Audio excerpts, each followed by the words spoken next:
Akwụkwọ nke Luk isi nke 5. Mgbe ndị mmadụ bịakwutere ya ịnụ okwu Chineke, ọ kwụsịrị n'akụkụ ọdọ mmiri Genesaret wee hụ ụgbọ mmiri abụọ ka ha guzo n'ụsọ osimiri ahụ. Mana ndị ọkụ azụ esiwo n'ime ha pụta ma na-asa ụgbọ ha. O wee banye n'otu n'ime ụgbọ mmiri ahụ, nke bụ nke Saimọn, wee rịọ ya ka o si n'ụsọ mmiri pụọ ntakịrị, wee nọdụ ala kụziere ndị nọ n'ezi ụgbọ mmiri ihe. Mgbe ọ hapụrụ ụgbọ mmiri ahụ, ọ sịrị Saimọn, "Gaa n'oké osimiri tụdaa ụgbọ gị ka ị gbuo azụ."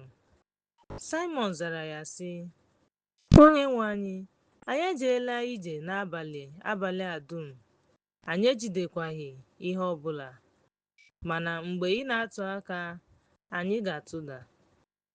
Mgbe ha mechara nke a, ha jidere ọtụtụ azụ, nke mere na ụgbọ ha gbawara. Ha wee kpọọ ndị ibe ha nọ n'ụgbọ mmiri nke ọzọ ka ha bịa nyere ha aka, bụ ndị bịara ma jupụta ụgbọ mmiri abụọ ahụ, ndị mmehie.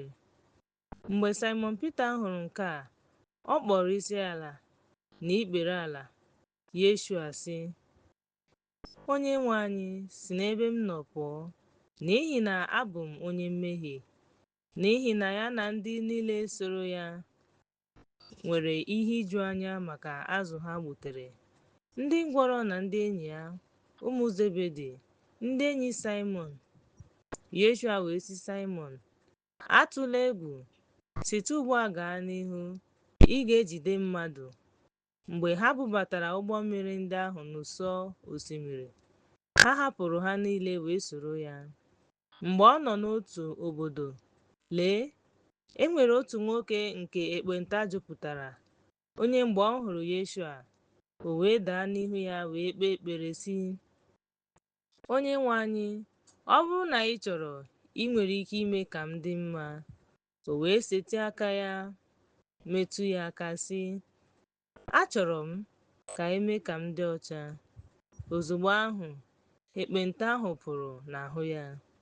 O nyere ya iwu ka ọ ghara ịgwa onye ọbụla, kama ka ọ gaa ka o wee gosi onye nchụàjà onwe ya, ka o wee nye onyinye maka enyemaka gị, dịka Mosis nyere n'iwu, ka ọ bụrụ ihe akaebe nye ha.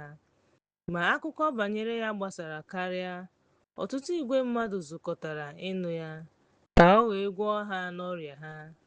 Ma o zoro onwe ya n'ọzara wee kpee ekpere. Otu ụbọchị ka ọ na-ezi ihe, ndị Farisii na ndị dibịa iwu ndị si n'obodo niile nke Galili na Judia na Jerusalem bịa na-agafe. Ike nke Onyenwe anyị dịkwa n'ime ya iji gwọọ ha. Ndị ikom kpọtara otu nwoke dina n'ihe ndina, onye nwere nkwarụ, wee chọọ ụzọ isi kpọbata ya ma dinaa ya n'ihu ha. Ma ebe ha enweghị ike ịchọta ụzọ isi kpọbata ya n'ihi ọnọdụ dị ize ndụ ahụ, ha gara n'ụlọ wee si n'akwa mgbochi ahụ, ihe ndina na ihe niile dị n'etiti kpọdata ya n'ihu Yeshua.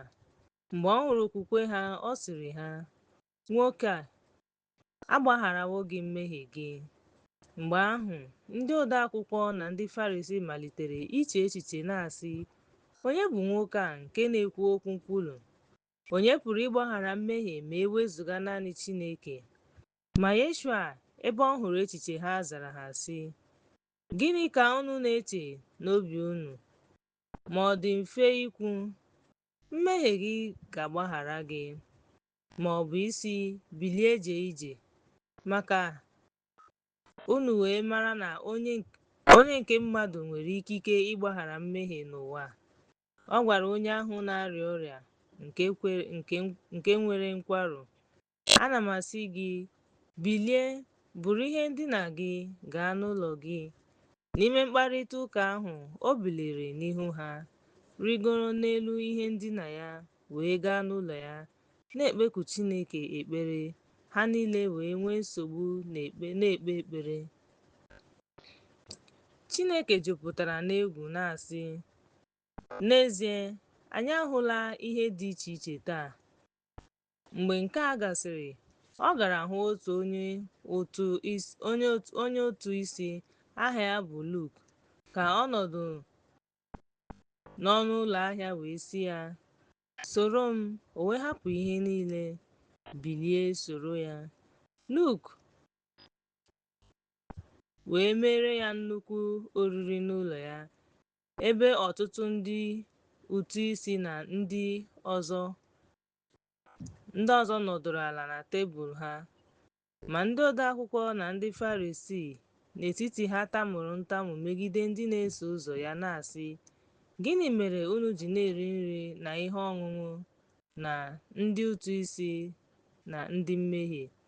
Yeshua wee sị ha, "Onye ahụ dị mma anaghị achọ dọkịta, kama ọ chọrọ onye ahụ na-arịa ọrịa.